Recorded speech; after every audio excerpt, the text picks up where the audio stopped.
Welcome everybody to Too Legit to Crit, a tabletop role-playing podcast hosted by two adventurers who know that the real reward are the friendships we made along the way. You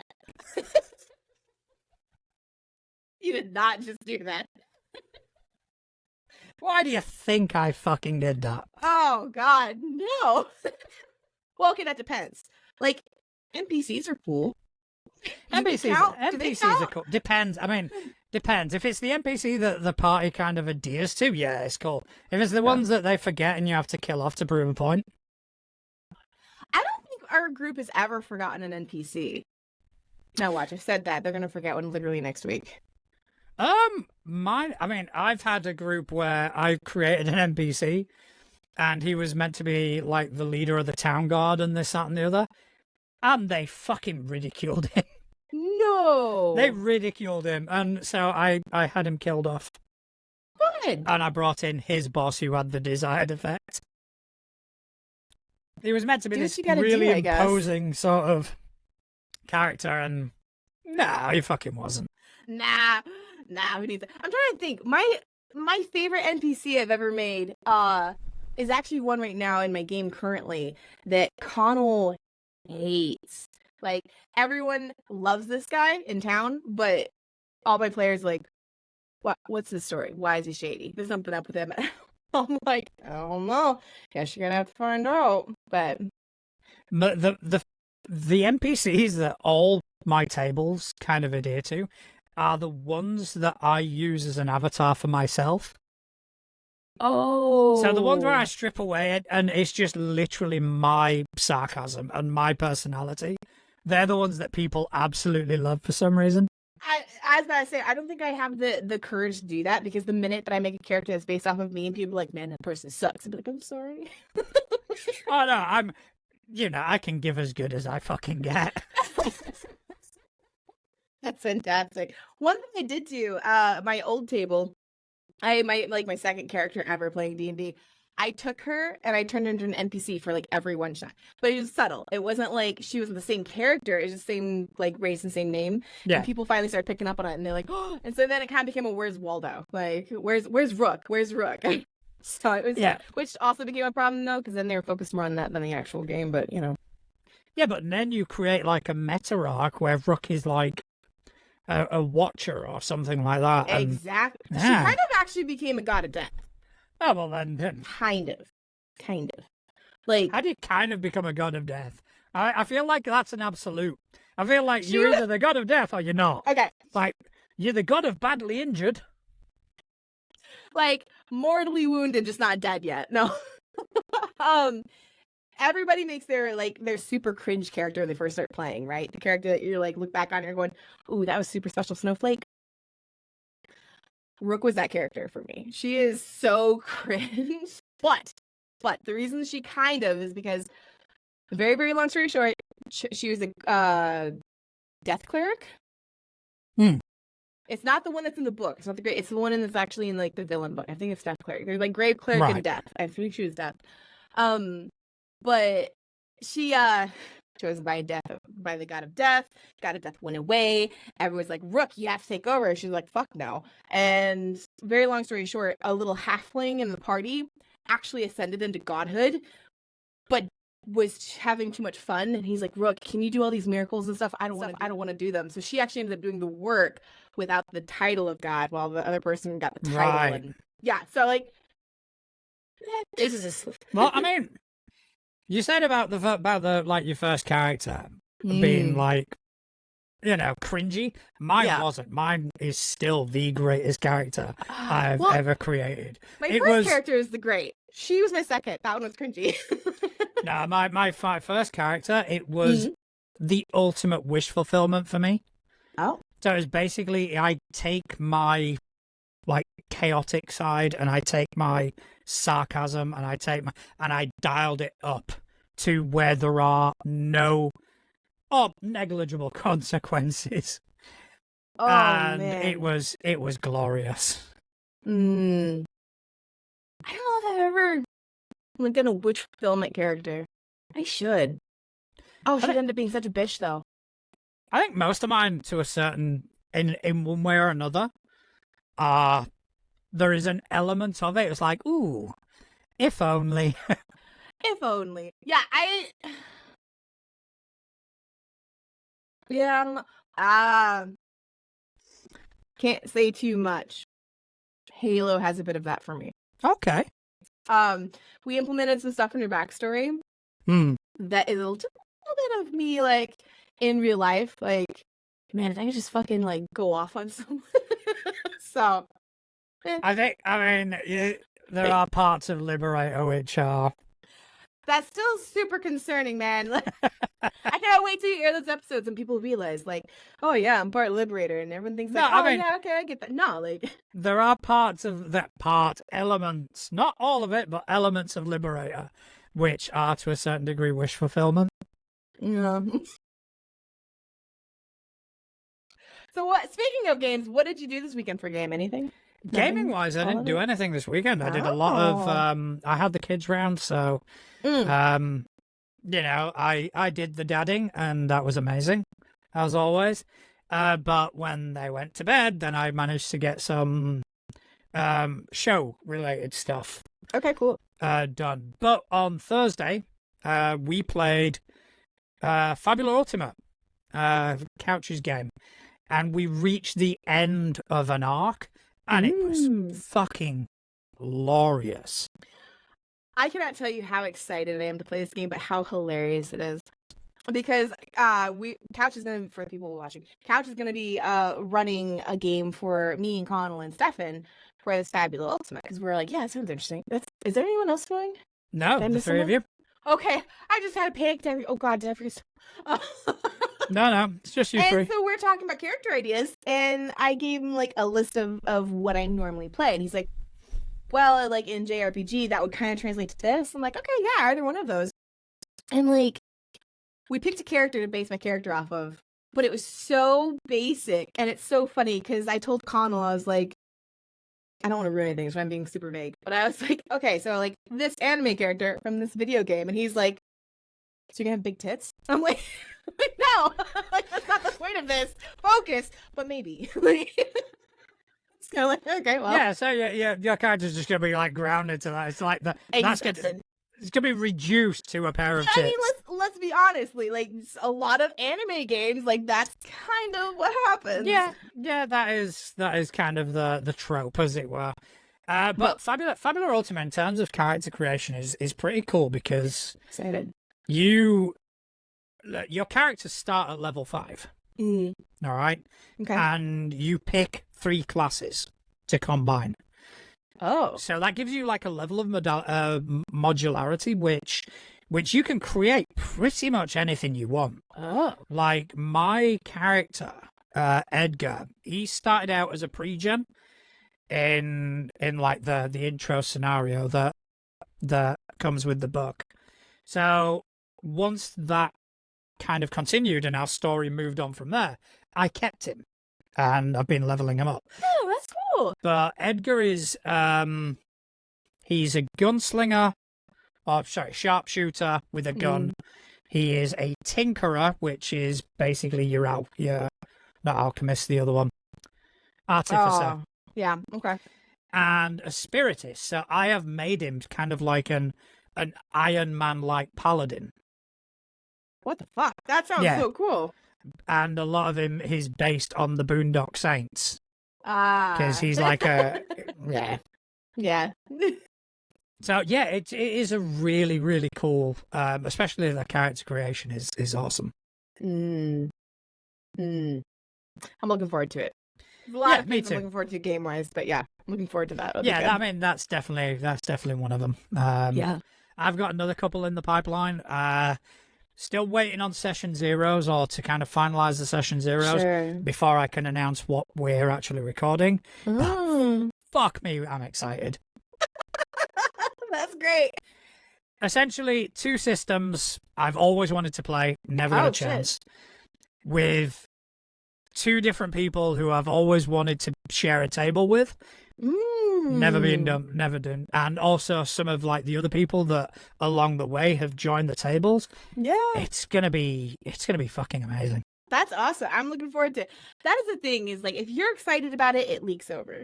Like that probably find a better word than leak, but like, it's like it's a good thing. I don't know how many times I've told like my GMs and my players that like if you're not excited about it, I don't want to do it. Yeah. Like I just don't. Yeah, I But mean, it's for me, it's the excitement of playing. It always has been. mm, You know, yeah. I don't like to play if I'm not into it. Yeah. My current character for not Scott's game, but Connell's game is a hard one for me because I'm excited to play her and I'm excited about the storyline. Playing her is so hard though because I'm a construct, right? So my reactions and my emotions and my like way of thinking is very limited.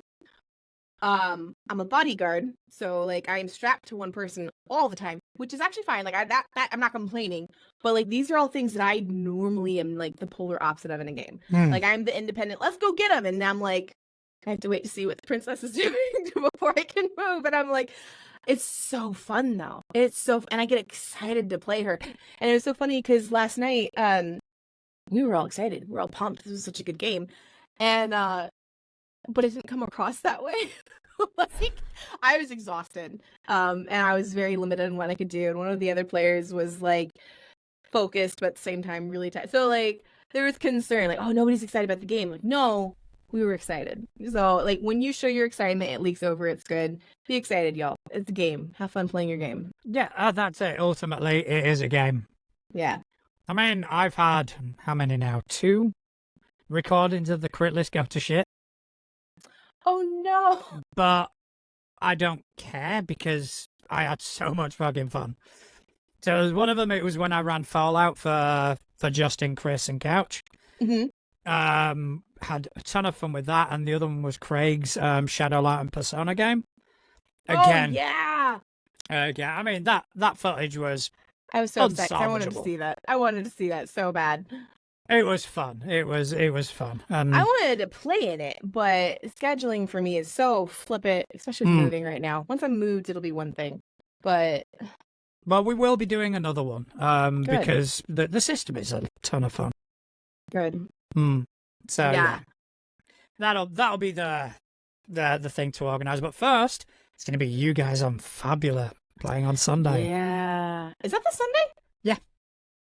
Did I know this? Damn it. Yeah. Hold up. I Sunday, did know this. It Sunday is in my calendar. 9th. We're good. Sunday the 9th. It's in my calendar. It's good. I am so frazzled from moving that like my weekends are blending and I'm like, wait, okay, so I have all this week off of work. So I have all these like game things that I'm building a game, I am designing a game, I'm gonna be running household, I'm doing game art for like 5 different games I'm in. And not love, like I love doing art. It's just with everything else going on in life, I feel like I lost something. I tried to do some artwork the other day and I like drew a straight line 5 times. Like, what is wrong with me? I mean, to be fair, I kind of had that last week as well. Last week, my motivation went like just got buried. It was one thing after another. It was, stuff like show related, outside of show related sort of thing. And it just got to the point where I was like, I need to kind of refocus. I need to take a step back and, at least be a bit more candid about the shit I was going through.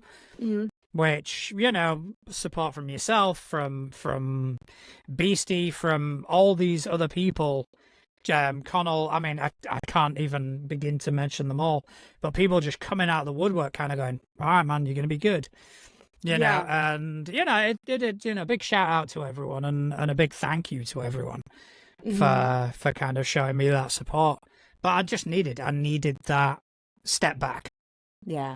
And to be able to just kind of refocus and go, right, let's it's so start important again. To have a good support system. Like, because, there are times you step back from things and it just disappears and it's kind of like you never get back to it. I don't even know, like, I don't know how to say it, but like, there's just a difference when you can step back and you got support and then you come back into it and you feel like refreshed and rejuvenated versus when you step back and you're on your own and then you come back and like, why am I doing this? Like, Or am I beating my head against hi Connell? I'm not beating my head against Connell. He said hi. Hey, just say a quick hello. But no, it's you need that support group, and it doesn't need to be like a million people either. Like it just needs to be people you can rely on. So Yeah, and that I got a good outpouring of support, and it was. I mean, for me to be kind of that candid anyway was a bit of a struggle. I never normally am, but you had that's you had a lot going on though. Like yeah, you had a lot going on. So being able to focus on that, it makes a world of difference. yeah, and it's at the end of the day, this for me, this whole endeavor is fun. Yeah. This is why I do it. I don't do it for any other reason other than I enjoy doing it. Exactly. And the moment that stops, then I'll stop. I'm not right. I'm under no illusion of that. But it's still a lot of work. Yeah. Well, sometimes those things that like brings us joy is hard work. Like I keep talking about all these things I have to do, and it sounds like, oh, I have all these things I have to do. I have to reset my game. I have to do all this art. I have to. I love doing it. I want to do it. I just need to move. I need to move and get settled, and then everything will be fine. But it is what it is, and that's the thing. Is if you're still finding joy out of it, that's what matters. So yeah, that's it. It's that I think that's the important thing. It's being able to find the joy, and once that balance is kind of restored, you can carry on. Yeah, but it is important to take a step back from time to time. It really is. Really, really is. Absolutely. Like people think stepping back is like, oh, I'm failing. No, you are actually probably doing better than most people. Yeah, yeah, but I was gonna go somewhere. My brain was like, oh yeah, and it just. Yeah, so Connell just reminded me that this was unlisted. I've made the stream public now, so we're good at this. We're good. Yeah, we're good. Thank you, Connell. But to be honest, thanks to fucking Myrrorside, that's taking care of the technological side of things. Listen, I'm in awe of what you do. I used to do videos of gaming and videos of art streams, which I actually want to get back into again after I move. I'm gonna sound like a broken record, but like all of the stuff that goes behind streaming and edit, dude, you've got it. Like you're fine. You're doing great. You're doing wonderful. I mean, to be honest, a lot of times it's I'm either preparing games. I mean, a lot of people will come up to me and kind of go, "Oh, have you seen this show?" And it's like, no. I don't have time to watch TV. My way of relaxing is sitting down in bed with my laptop and starting, okay, I need to edit this and I need to work on a new track for an upcoming show or some artwork. Yeah. That's the way I relax. I have to be creative. So as long as I'm being creative of some sort, I can relax. I took on this absurd task. I'm making this Afghan right now.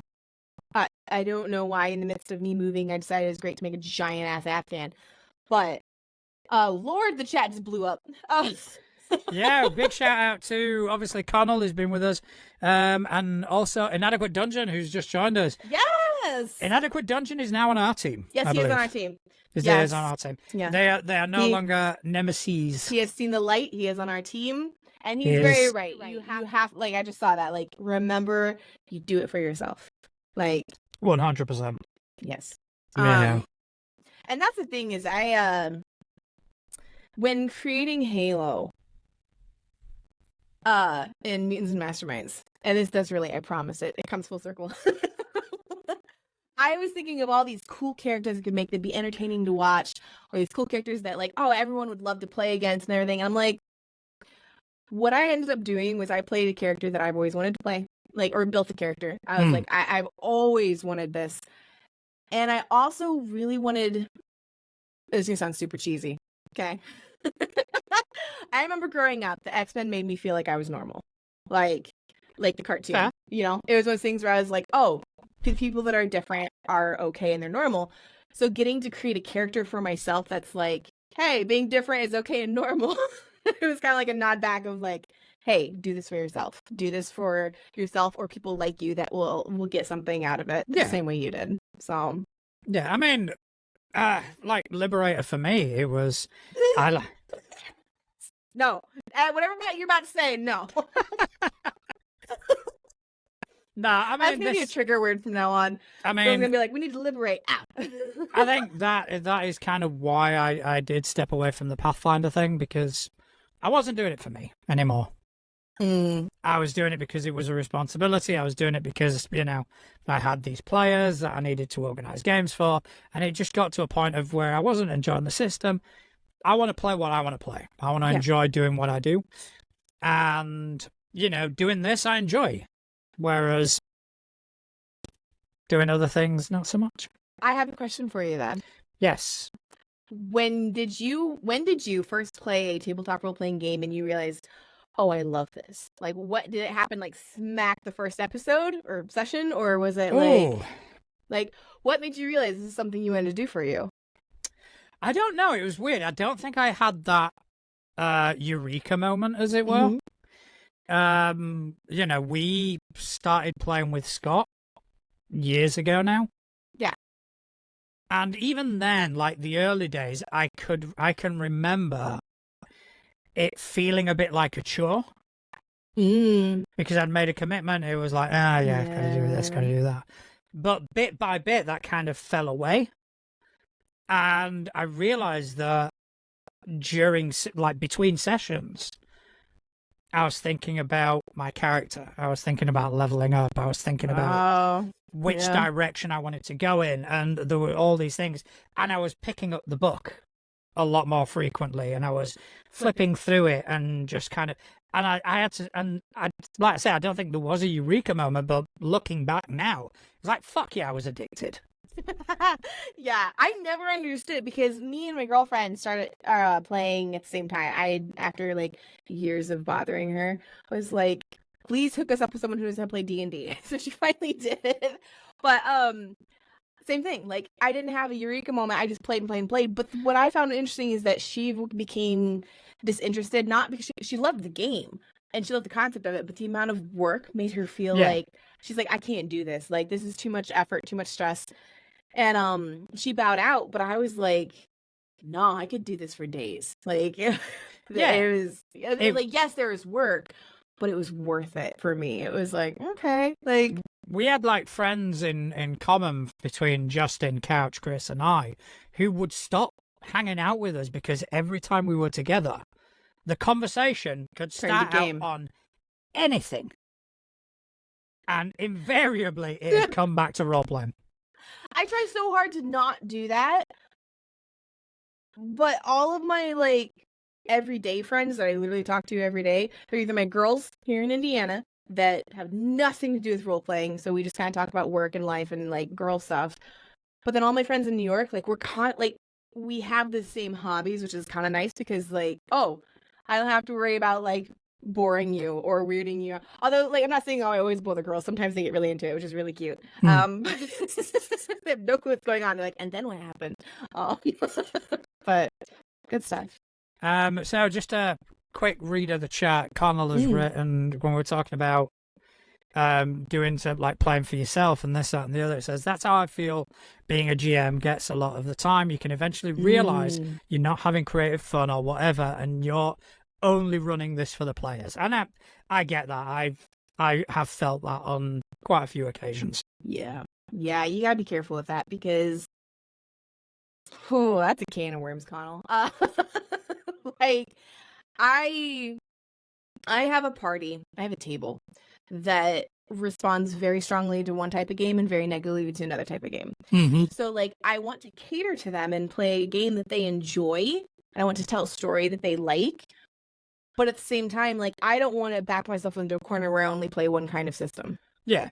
Thankfully, they're really good where, like, they understand that balance of, like, we are all playing together. Like, we can all communicate and be adults and share our feelings in a healthy way. But like, there have been some times where Connell would get burnt out and he's like, I'm just not feeling the system. And we're like, then switch it. Like, just switch the system. Like, it's fine. And vice versa. Like, I was writing the storyline for my campaign I'm running right now, which the story is written, right? Yeah.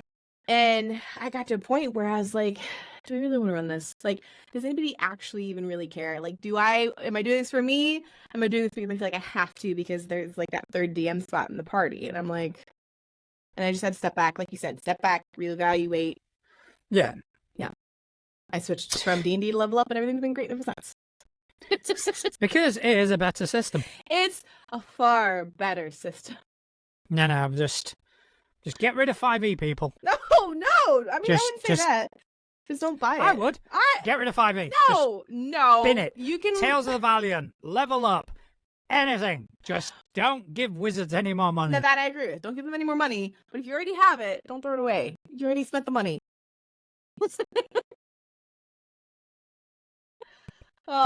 Yeah, I mean, burnout is very. I've started something in chat. Yeah, I'm outnumbered. Inadequate's like, down with it. Let's burn down the patriarchy. I said, let's march on wizards of the coast. No. I mean, that'd be funny. That'd be fucking hilarious. Why do I feel like, okay, if our friend group was actually an adventuring party, Bard. Like, we should just play a one-shot where we are playing ourselves. Yeah, 100% I'm a bard. I am, yeah. Either that, like I say, if saying bard, I kind of limit it to the fantasy tropes, but that sort of character, I would always kind of lean towards being the face of the party. I don't know what I'd be. Yeah, it depends what mood I'm in, and if I've been fed, and if I have caffeine. Like barbarian, then. That's fucking sex. I'm so nice though. I don't rage. I am all about kindness. Like, that is my go-to. Soft strength and kindness. I've seen you roll up your sleeves to answer a question. Don't out me like that. Jeez. Yeah, no, you're probably right. I'd probably straight up be a barbarian. Okay, so yeah, I think you barbarian. All right, let's. What about now? Justin will always try and pull for rogue because that's one of his favorite classes. But I'm not gonna give him that because fuck him, he should have been here. No, not exactly. Like, I love Justin, but like, you have to pay attention to be a rogue. Like, not just about not being there. You got to be sneaky and you got to pay attention. Although the argument for Justin being a rogue is, where is he? Okay. There is an argument there. I will give him that. There's an argument there. Although I'm still reluctant to give him rogue because fuck him. I know. Justin is a Tales of the Valiant monk. He's going to come back and murder you. With technique points and everything. Which are different. Of course, it's a different class. Anyway. Oh, man. Yep. So we have a monk, a bard, a barbarian-ish. All right, so who we got? We've got, who can we contact? Obviously, Connell and Beastie. I feel like Connell would be a bard too, to be honest. But like a bard of like lore, like knowledge, like maybe a wizard then. Wizards are knowledgeable. Yeah, no, that's fair. That's fair. Connell, are you happy with a wizard? We'll see what he says in chat. He just said, Alistair, what class am I? I'm gonna say wizard. I'm gonna say wizard. Yeah, I was gonna go. Don't ask me. The knowledge thing is definitely wizard. Yeah, I'd say wizard. All right, so what about Beastie? Druid. That's a good fucking shout. Yeah. He's like, I don't know. I just see him, but I see him being that druid that like knows no stranger. Not like the nomadic druid where it like eats mushrooms and doesn't know how to socialize. But like, I do like druid, but in like a Ron Swanson kind of way. Yeah, okay. Like nature, like he knows shit about nature, but it's he's like leaning towards the natural side of things, but you don't fuck with him. Or a non-deific cleric. Hmm. You know what I'm saying? Like a healer of the people type situation. Ooh, yeah. Yeah. Like, Hmm. I don't know, like traditionally what that would be, but I can see him like being someone who like gains his magic from taking care of people. Like, Yeah. Okay. Yeah. That definitely works. So I think we have an adventuring party. that's a pretty good party. Now we got to figure out what system we're playing and who's going to run the fucking thing. I will allow Tales of the Valiant. Oh, Connell's saying Beastie's Paladin. I don't know. You think? Yeah, I think Connell's onto something. I can see him smiting some people. That's I fair. can see Beastie being like the protector. Yeah, I can. Oh, especially with this thing for shields. Yep. Connell, you're on point. Connell, you got that one. Yeah. Yeah. Okay, so inadequate dungeon. What would an inadequate dungeon be? Ooh. Sorcerer? Sorcerer works. I just get sorcerer vibes. I could be wrong, but I get sorcerer vibes. Or maybe inadequate dungeon could be the druid. Oh, there we go. I don't know if he's still playing dungeon, but yeah. I'm here for it. Yeah. Yeah. Right. So we got a decent party there. We got this. And you know, just for kicks and giggles.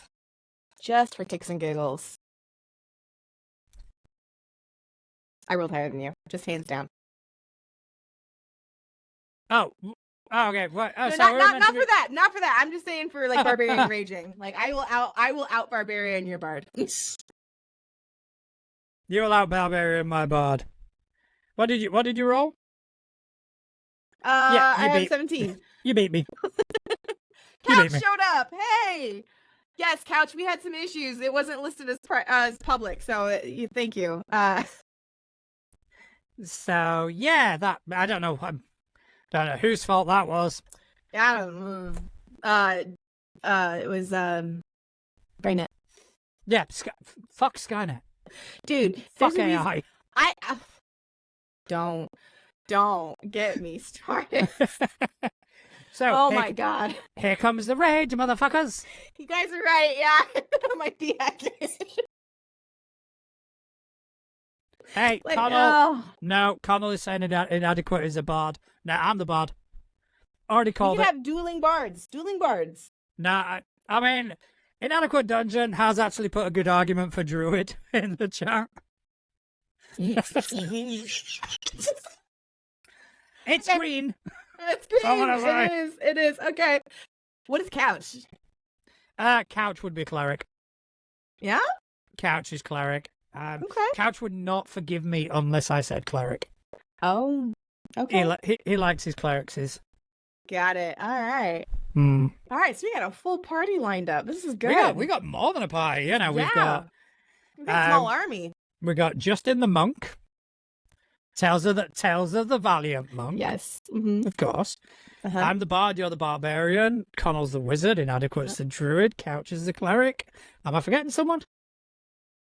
No, I think I got everyone. Yeah, you got everybody. Yeah. Okay. Yeah. Once I moved, I might have to draw that. Yeah, definitely. And I think we should definitely do a game out of it. Okay. Inadequate, you good for gaming with us? Let's see if Inadequate's game for gaming. Inadequate. Yeah, we'll find a time. We'll make it work. We'll make it work. We'll kidnap him, get some duct tape. It'll be great. We just need a GM and a system.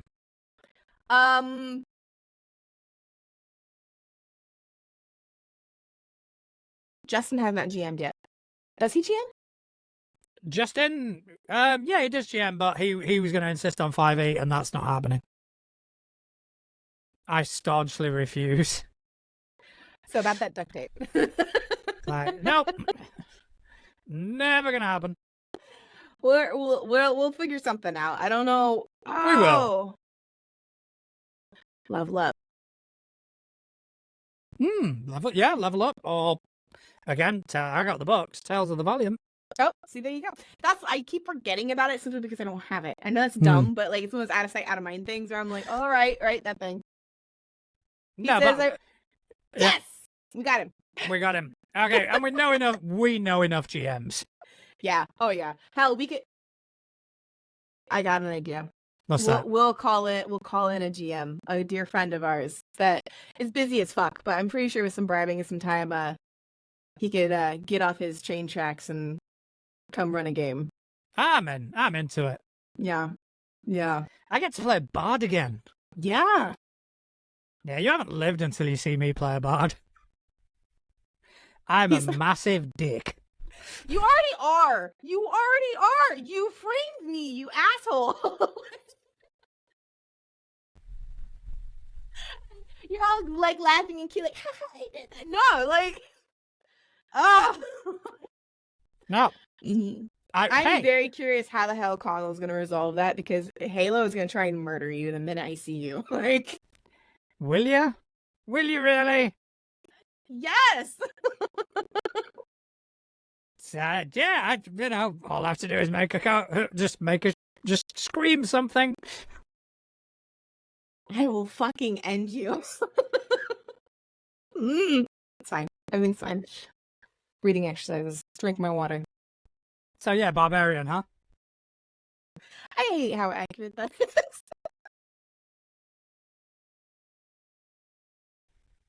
All right. So, I think it's perfect. I think it is. I think yeah, it fits. It fits. I don't. That one. But it fits. It really does. You should control your rage issues then. Listen, I control them. Okay, nobody's dead yet. Like, very controlled. Very controlled. I actually have funny you should say that. The Pathfinder game that we played for just a little bit and then ended. Yeah. This Pathfinder was just not for us. I was a Leshy. I was a Gourd Leshy. Who was created with giant runes. So she was actually like human size. So not like okay. She was like full size, right? And she was dressed in Victorian, because it was very like alchemy punk, steampunk vibes. Yeah. She was a full-time nanny, right? She had a parasol, big Victorian dress, the hat, the whole thing. She was barbarian. And she would have these fits where she's like, Lord, I'm feeling the vapors coming on. And she would beat the living daylights out of people with her parasol. Yeah, I love that. I love that. Favorite barbarian design ever, hands down. And I'm so bummed the Pathfinder didn't work out, because her as a character was fantastic. But Connell was really good at, he's like, okay, we're gonna try this new game, but he kept like the theme of our characters and what we like to play. So completely different story, completely different characters, but instead of a barbarian Gord Leshy protector, I'm now a construct. I can't say too much because I have secrets and I don't know if my other players are playing this game. Yeah. Bodyguard. So okay. Colin in the chat has just put, hey Atlas, how do you feel about people who get pets and don't really have time for them? Is this a barbarian rage moment? It is. I'm not even gonna dignify that with an answer.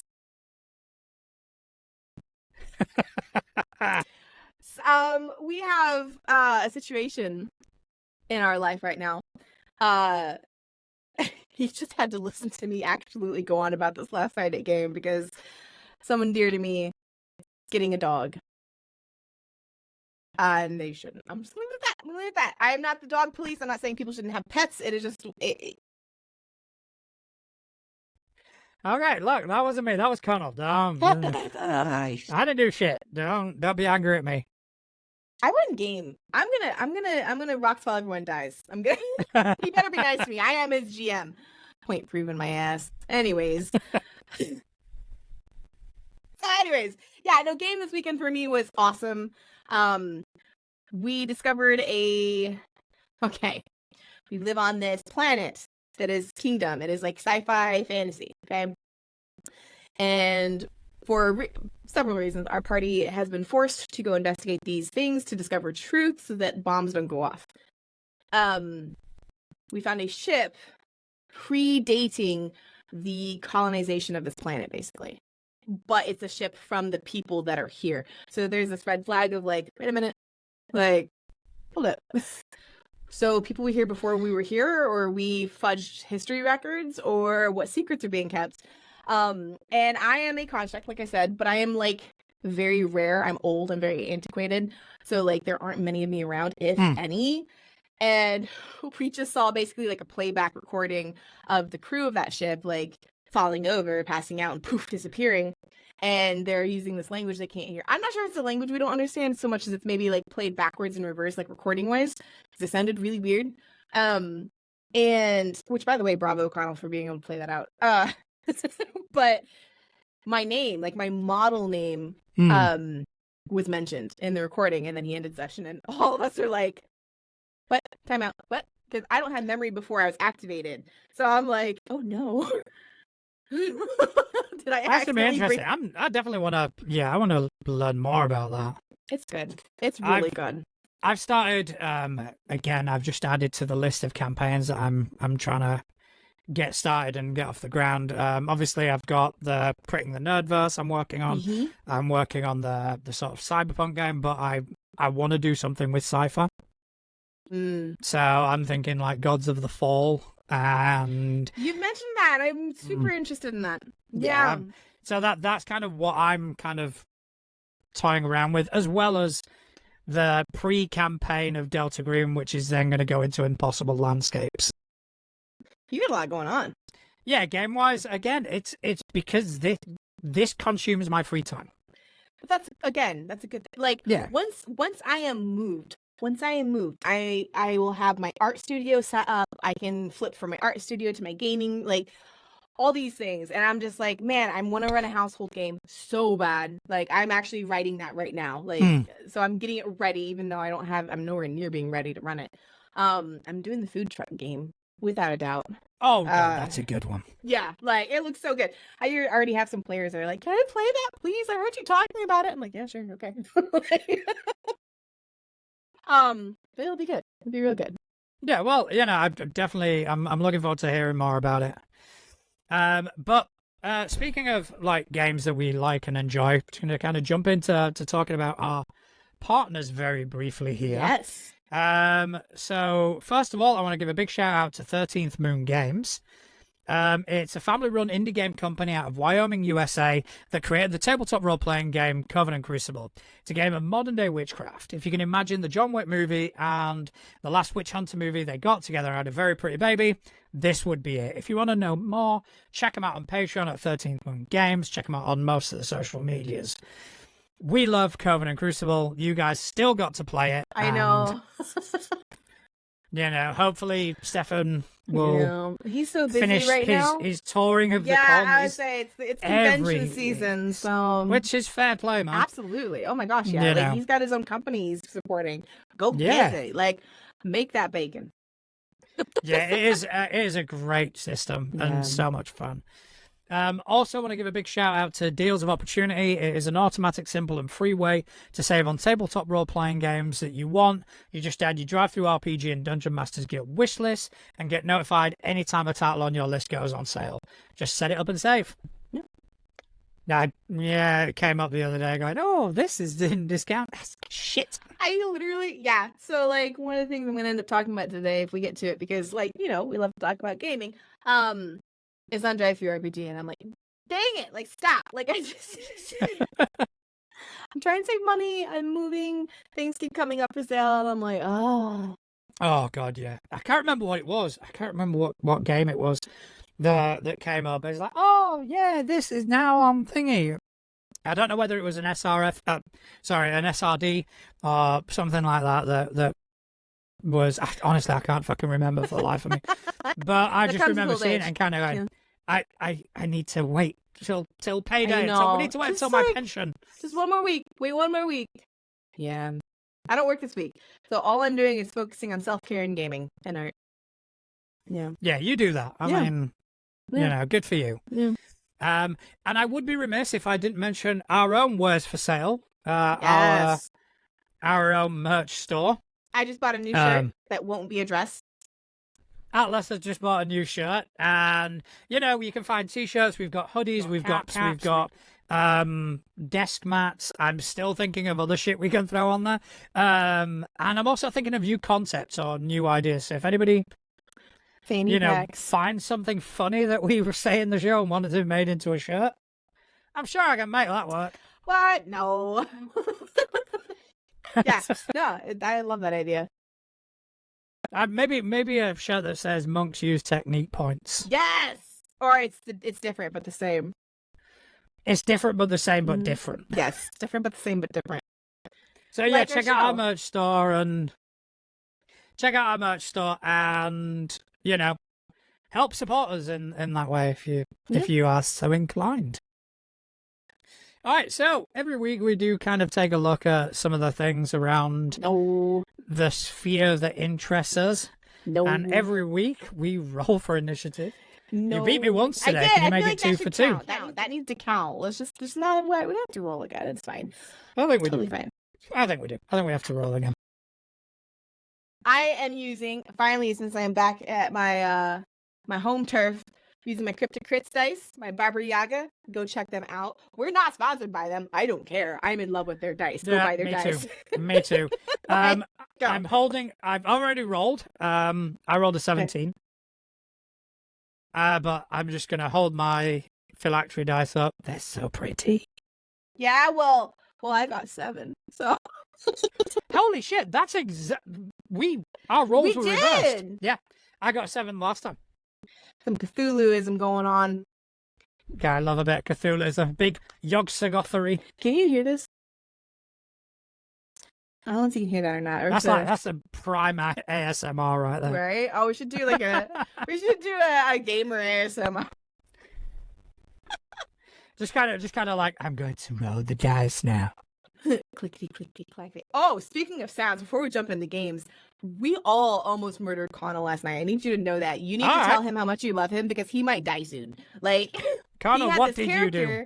Oh, he's great. You've been with his games. He's good at sound effects and voices and really pulling you in and making you feel immersed. So there's this character who's been biologically engineered, I guess is the best way of putting it, or altered, to be able to swim underwater and breathe underwater. So he has to wear a collar so he can breathe in the air. But every time he talked, he had to do this gasping noise. And we're all just sitting here going, stop it. Like, we were... that was brilliant. It was awful. It was just hearing him gasp made us anxious. We're like, get him a freaking water bottle. No, that's fantastic. That is amazing. All right. So I guess I am starting. Yeah. Okay. So, right. You mentioned it last week. Okay. Songs and Sagas. The new system that's coming out from RPD Shays. I hope I'm pronouncing that correctly. Probably not. I butcher it every time. Well, I tell you what. Next week when he comes on the show, we'll be able to correct us. Except he will always be Stoneburner Guy to me. All right. So, yeah, next week we are getting Stoneburner Guy. Yes. Renee, I do believe his name is. He's going to be joining us on the show. And he's going to be talking to us about Songs and Sagas, Breathless, Stoneburner. You know, such great fucking games. I'm so excited. I can't wait. But this is about Songs and Sagas, but it isn't about necessarily him. There is a company that we've discussed on previously on the show, called Print and Play Games. All right. Print and Play Games are part of a collective called Galactic Omnivore, which, fucking yes, like a bit of Galactic Omnivore. Love that name. I'm just going to share Print and Play's thing.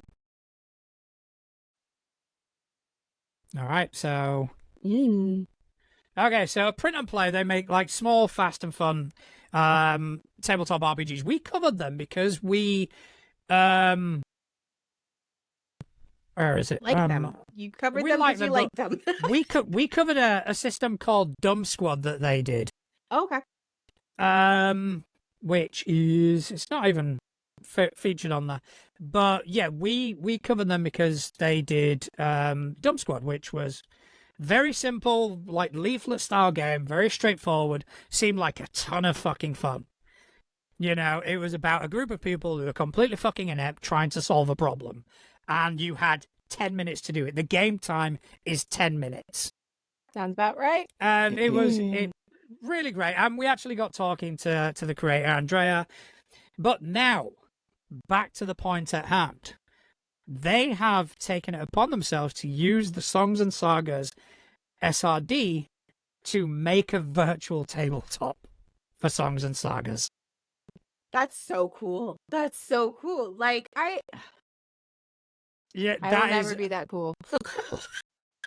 I mean, that must be like if you're like I don't know. I'm far from being a game designer, but for you to create a game and then for someone else to come along and kind of go, "Hey, do you know that thing you did?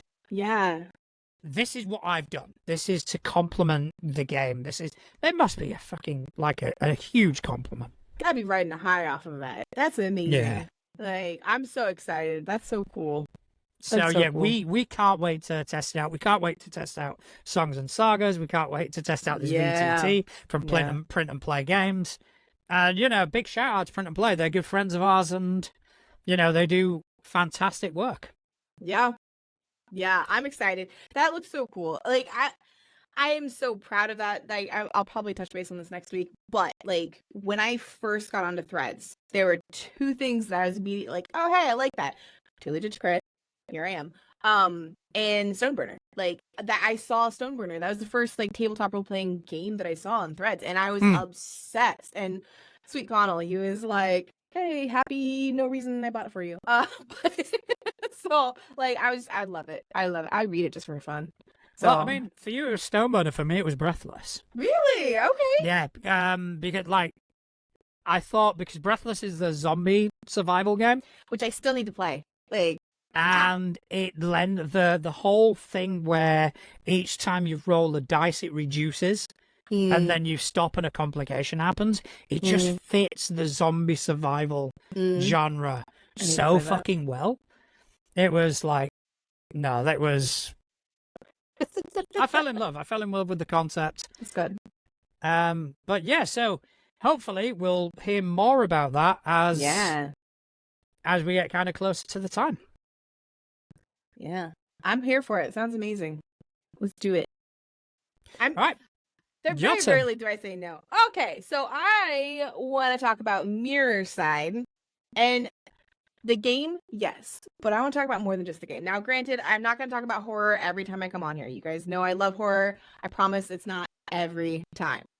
But there's a reason why I'm so invested in this game in itself. People have actually said that even if they don't like horror, they love this game system. And here's where my fascination ties in. Y'all have heard me fangirl about how much I love Fading Suns. Okay, the space opera. Yeah. The gentleman, Angus, makes a whole bunch of stuff. Like he's worked on extra the word just left me, but the extra stuff, like not supplements. Is it supplements? That's the vitamin. Yeah, supplements. Right? Supplements works, yeah. Like if you go look at his stuff he's published on RPG, you'll see all these Fading Suns things. And I love Fading Suns. So when this popped up and I was like, oh, like he did horror? What? Time out. I checked it out. It looks not only creepy as hell, like I'm genuinely flipping through it and I was like, oh, I want to play this, but I don't know if I want to play this. I'm pretty sure it's his own system too. I could be wrong on that. I'm pretty sure it's his own system. So for people to be complimenting it left, right, and sideways and leaving reviews of like, hey, I don't like horror, but this system is worth talking about. Yeah. I'm going to check it out. I'm going to read it. It looks good. I know horror isn't really highlighted a lot in the community, but my thing is I like to blend. It's not, people are frowned upon it sometimes, but this looks so good. Like it looks complex. It's not just like, oh, there's someone chasing me or whatever. There's an other side. So it's not only just like, it just sounds so good. You're basically trying to escape things from the other side, the mirror side and everything. It looks good. And it has extra mechanics for collateral, which I love extra mechanics. We talked about this. Like, I want to play a game. I don't just want an RPG, like, oh, I run and I scream, whatever. Like, if there are mechanics like collateral or panic or stress, like, I want to play that game. Yeah. Yeah, so. I mean, it's a 90-page PDF for $5. Yeah, it's kind of hard to break that. Yeah, that is amazing value. And if you like horror as much as we do, because I like me some horror.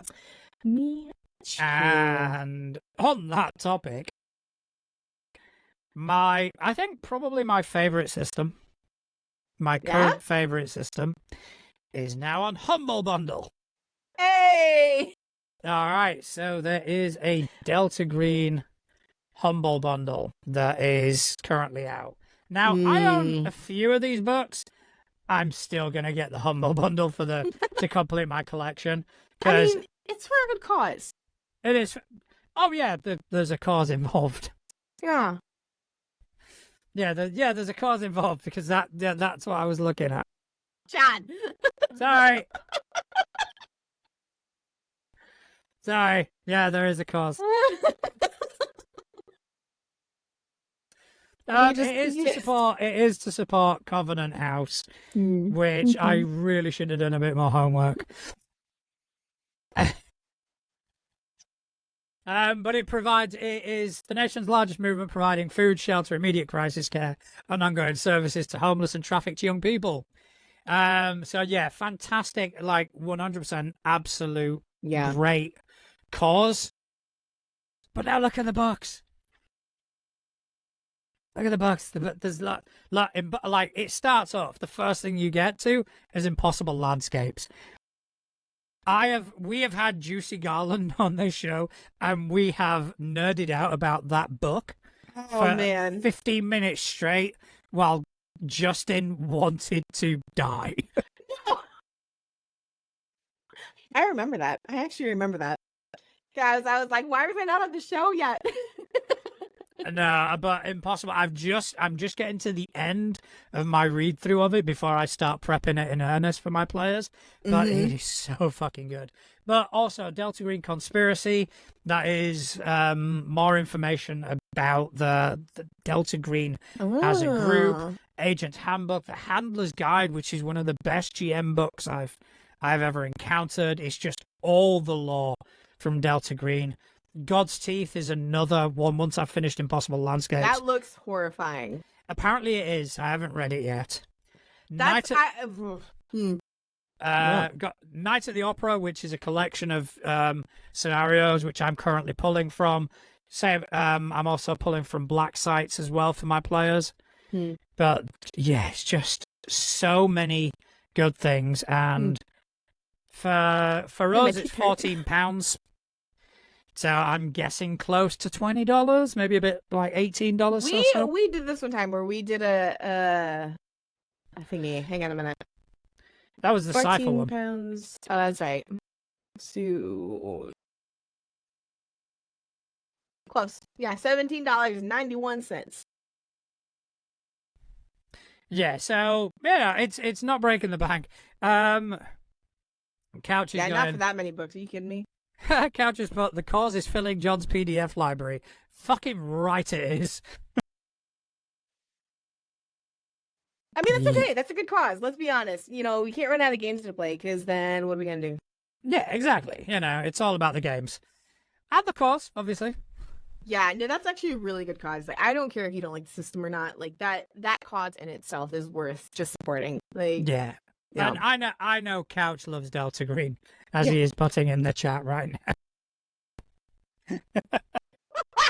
I think Couch is having a meltdown. Couch is suffering in my games. Oh no! What are you doing to him? His character is not handling the unnatural very well. Aw, I'm sorry, Couch. I'll GM a game and I'll torture John for you. I'm sure you will.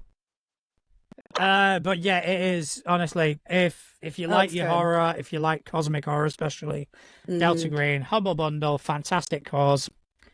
Go for it. Yeah, absolutely will. All right. Okay, have you got anything else for us? I do. I have one more, and I'm going to turn into a little kid for this. Little Wolves, A Realm of Folk and Fae. Okay. It looks amazing. They've already reached their goal. Go support them anyways. The artwork in this is so pretty. It's got that old school fantasy vibe to it. It's a role-playing game, but it's like werewolves in a enchanted forest, descendants of mortals, and they're trying to basically like come in tune with the magic of the forest. This is I love this. It's not going to be everyone's cup of tea. They're a mess. You make masks. Okay. So like when you're in wolf form and when you're not in wolf form. And you can actually you decorate the mask according to like as you get closer to the queen and the court, you get to put more stuff on your mask to change your appearance. Now, if you're not into crafts and colors and you're boring and you don't like stickers, there's an option to basically just have a character sheet where it's double-sided. So one side is your non-wolf form and the other side is your wolf form. So you can just do the basic character sheet thing. You can just have a little sign that you can flip back and forth. I'm going all out. No, I'm not a furry before anyone asks. Not that we kink shame here, but like I love this. If like the further you go down, they're like, oh, here are all the ways you can implement the mask. You don't have to. It's very, very friendly to however you want to play the game. There's different courts. There's like a witch court, a pumpkin court, troll court, and mermaid court. Like it's so fantastical.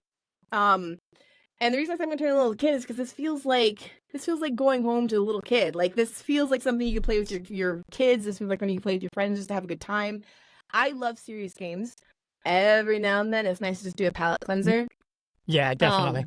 And I love this. Like there's so many things. Also, like the reward tiers are amazing.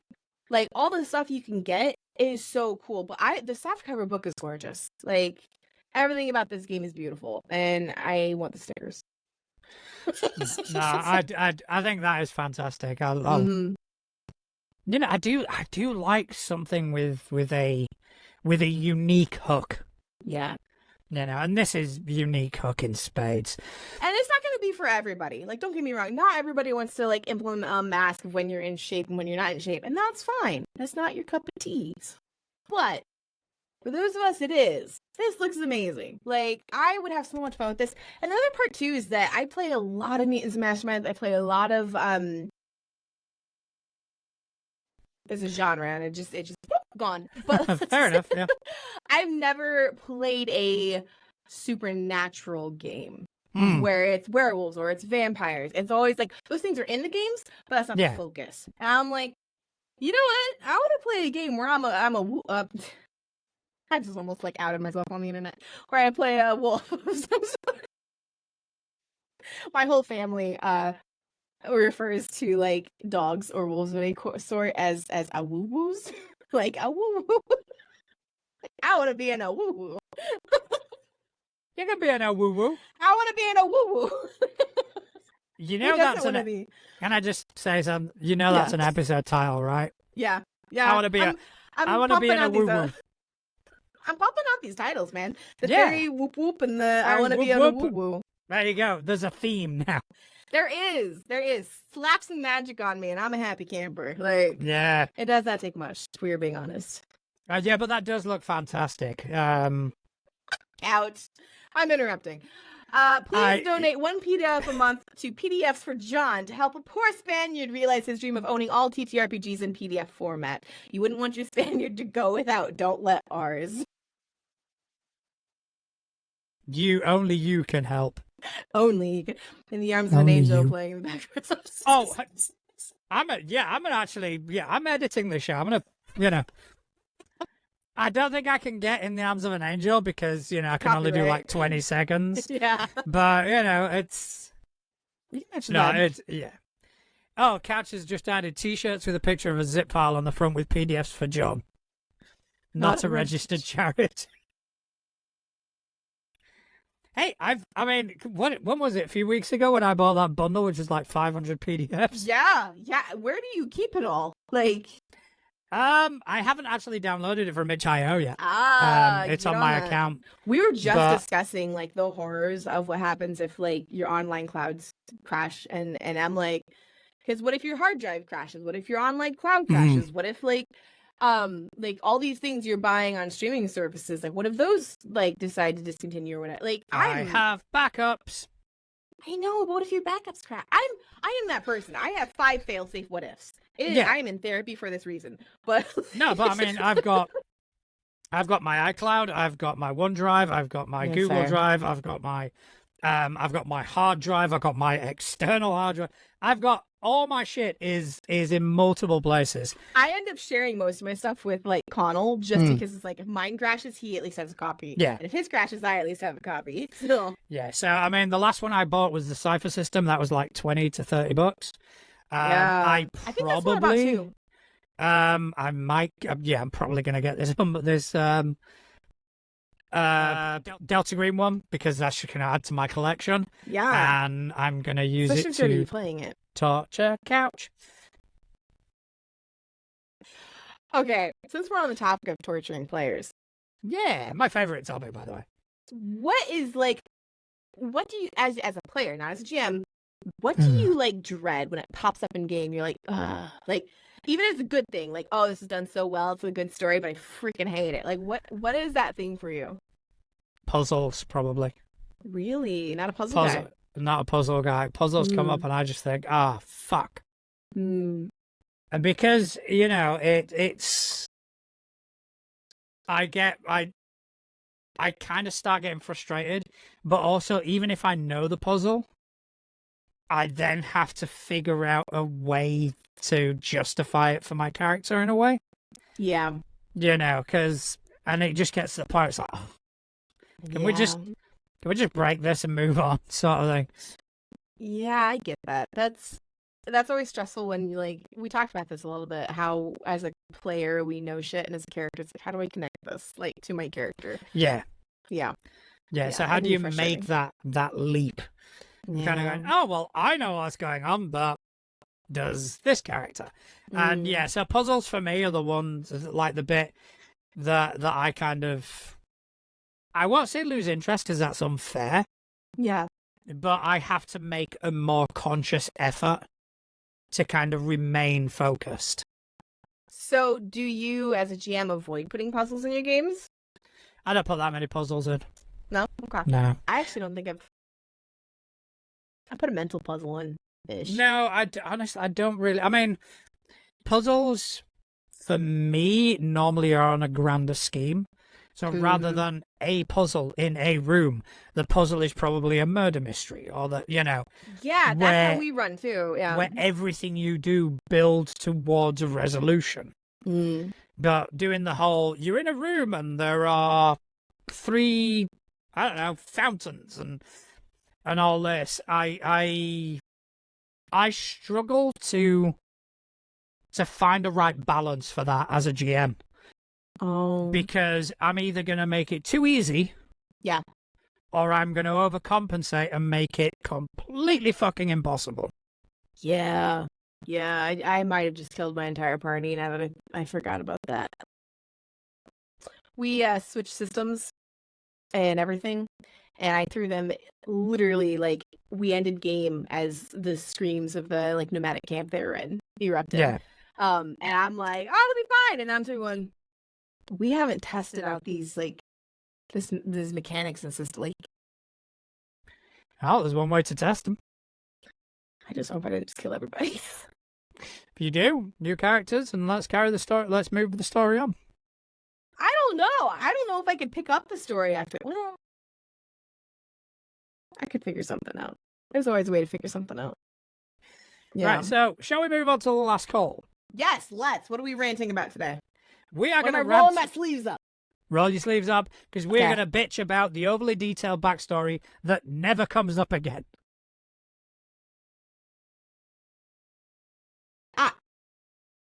There we go. Get that barbarian rage out. No, I'm rolling my sleeves up. Here's the thing. Like, she's turning into a Awoo-woo. I love detailed background as a GM and as a player. Love them. Like, the more into my character I get, the more I'm better at playing them. However, there is a line, and I don't even know where that line is, but it's there, you know, and like, it's just people go over it, and you're going, stop, this has nothing to do with game. Like, what are you doing? Aw. I'm the opposite to you. Don't like backstories. Not interested in backstories. Don't write back. Don't get me wrong. I'll write a backstory, but it will be very vague. Really? It'll be very vague. You wrote a little snippet for inmates, Yeah. And I would have thought the complete opposite with how well that was written. But that still is a very short window True. into what could be a massive backstory. That was a glimpse, as it were, and that glimpse didn't exist until I wrote it. See, So I can't play a character without a backstory. Like Halo, our last game, she made that joke about like, oh, this is ironic. They've already tried to burn me. Like that wouldn't have even been said if I hadn't thought of her backstory. Like those things where it's kind of like, now is that backstory going to come to light? Probably not. But like, it still gives those little snippets into people's characters. My issue is when like we had a player. This is not an exact example because I don't want to be horrible in public, but I will give a general idea. We had a player who would like, for no reason in the middle of the game, would go sit in the field of flowers and stare at a lily because his, girlfriend from his childhood liked lilies. And there was a windowsill one time. Stop. Like, what are you doing? Stop. Yeah. I mean, for me, if you're in one of my games and you want to give me a backstory, broad strokes. Yeah. Because then with those broad strokes, I will find ways to connect. Right. And I'll pull you to one side and just kind of go, right, so this is happening here. This is, does this remind you, or could this have reminded you of something in your character's past? And they'll go, oh, yeah. Then I'll go, right, give me that.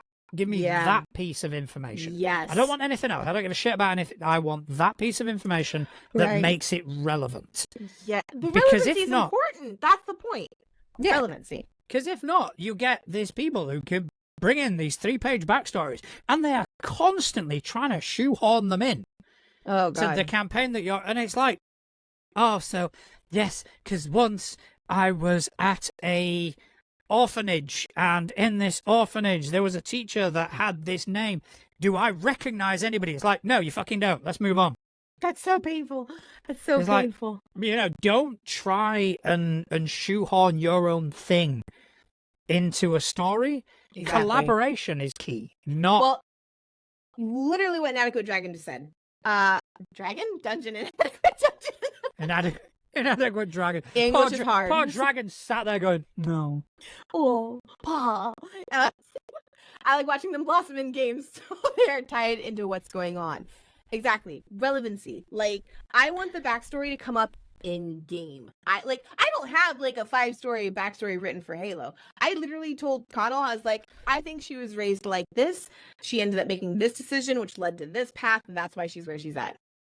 Like you said, broad strokes. The details of that will come out in game. Like, and sometimes I surprise Connell. I'll be like, oh hey, like in character, I'll say something, and he goes, oh, okay. I mean, it's like let's take Liberator for example. Yeah, asshole. Liberator. He's a hero. Stop it. Bullshit. So I'm the flying Pegasus. Liberator came from a concept. Connell gave me a suggestion. I then went, I've got an idea of how to kind of turn that on its head. Oh. And that's where it came from. Like the whole concept of him that came from that. And going back and forth, it was a case of, it wasn't a case of, right, so this happened and then this happened. It was a case of something happened. Okay. That's it. That's where we left it. And that's as much as I know right now. Interesting. I know that. Something happened that led him to where he is. Yeah. But what that is, exactly, I've got ideas. I've not written anything down. Funny you should say that, because I have kind of the same situation with Halo. Broad strokes. Yeah, broad strokes. Yeah, I'm with you there. Like, I don't need a book about your character. Although I have a really hard time not writing out my stories that I'm in. Like, I've gotten to the point that I'm like, Inmates, for example. I would totally write that. I'd write it as a book. Like, why not? Even the current game I was saying about with my construct, I've thought about writing the game notes as chapters from her point of view. It's not a bad idea. Yeah, like it'd be fun. But the point is, don't rewrite a book before you even get to play the game, because how your player is on paper, or how your character is on paper, it seems to like can change once you're playing the game. Hi, Desi. Sorry, Desi just popped in late. Hey, Desi. It's a She's better one of my late than girls. never. Exactly. Better late than never. Thank you very much for joining us. Yes. So yeah, don't write a book. Don't write a book. No. Implement it like Dungeon said. Implement it. Yeah. But Yeah, have a brief idea, you know. Yeah. Okay, so I grew up happy family, something bad happened, from then on we went etc., etc. And I did that with a character in my Rune Lords game. He basically went, I want my character to be from this town. Something happened, I went on the run, something else happened, and that's how I ended up here. So then I started working with him and working behind his back to kind of flesh that story out. But it was a case of, right, and I think this is what we've got planned. And yes, I think sometimes you can have a fully fleshed out character planned and like you're good to go. And then other times I think it's fun to play the game and see how the game forms your character. yeah. Yeah, I mean, Couch has just put Edgar in the chat. That's my Fabula Ultima character.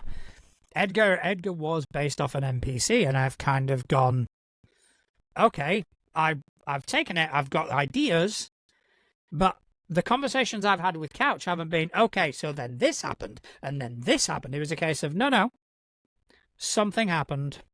This is how it affected him. Yeah. And that's kind of how it fueled his motivations. I'm really glad you and I make characters the same way. Yeah. At least similarly, I should say. I mean, for me, it's the character motivation which drives me, as opposed to what happened. I've got time to come up with the backstory. Oh yeah. You know, I'm sure Couch, if any point Edgar's past will become relevant, he'll say, write me something, and I will. Exactly. Yeah. And that's how I'm playing Halo right now. Is very much so like I know why, but not the what. And for me, like even when I'm playing in a game, that's important to me, because like if I'm solving a murder mystery, I want to know the why. Like we know he's dead. I want to know why. I want to know like, oh well, so and so, like the ship thing that I just explained. Okay, so apparently like this means that our records are wrong, or someone was hiding this, whatever. But my brain is going, but why? Yeah. Why? Like. Yeah. Yeah. Yeah, and I think that the motivation adds a certain level of tangibility into a character. Because, I mean, don't get me wrong, you can have your character, you can have your tragic backstory and whatever, sure, but that doesn't necessarily inform a motivation. I have actually gotten to a point, I play a game with myself when I'm making a character, where I have the why, I have the general idea, but I like to finalize it into a word. Like, if I can, like, why are they doing what they're doing? If I can finalize it into one word, like, it's kind of, I've turned that into a game. Like, Halo, for example, without, this won't ruin anything, but, like, survival. Yeah. Everything she's doing is out of survival. Like, since before, like, everything. So, that gives me that motivation that, like, okay, you know, like when you took note of something she did last session. Like, I don't know.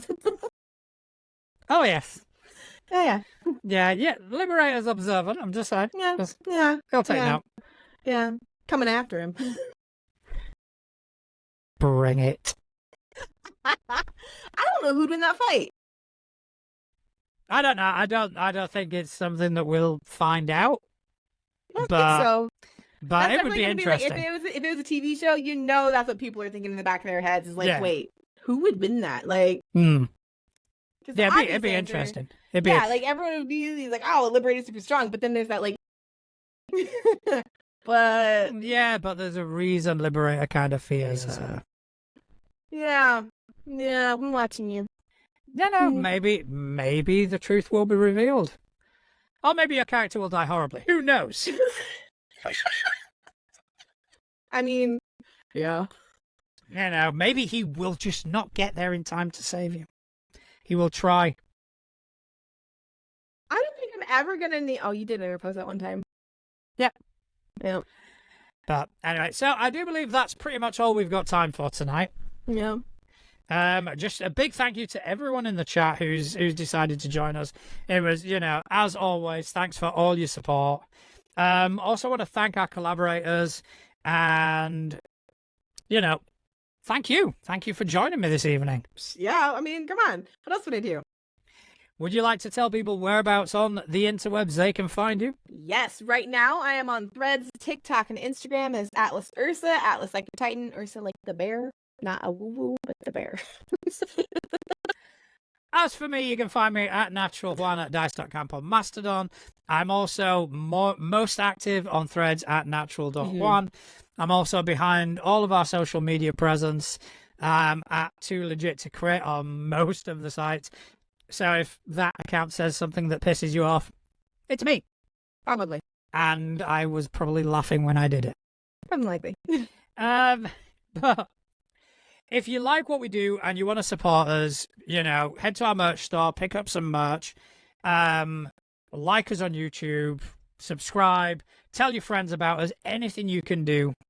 We appreciate everything, all the support that you guys give us. If you've got any questions, feel free to contact us on any of the social medias or at questions@toolegit2crit.uk. And they don't have to be serious questions either. No, fuck that. We don't do serious. No, you can ask us questions like, why do I have the same painting 5 times on the wall? Whatever. Yeah, that is a weird one. But anyway. But most importantly of all, thank you to everyone who's decided to spend some of their valuable time with two idiots who waffle on about tabletop role-playing games. Thank you very much, and good night.